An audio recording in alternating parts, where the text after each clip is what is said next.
তো আমরা সোনাখালি নদীতে এসে পৌঁছে গেছি। এখন আমরা লঞ্চে উঠবো। এত গরম বন্ধুরা, এখানে কি বলবো, আর হাঁটতে হাঁটতে হাঁপিয়ে গেছি, এতটা পথ হেঁটে আসলাম।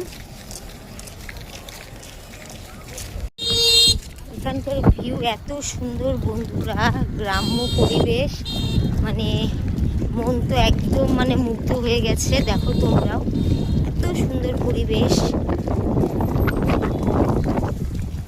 তো আমরাও খুব এক্সাইটেড, কারণ কোনোদিন আসেনি।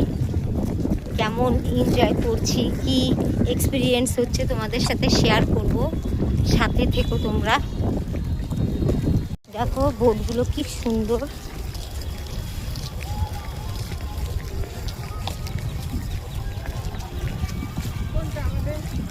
পৌঁছে গেছি আমরা।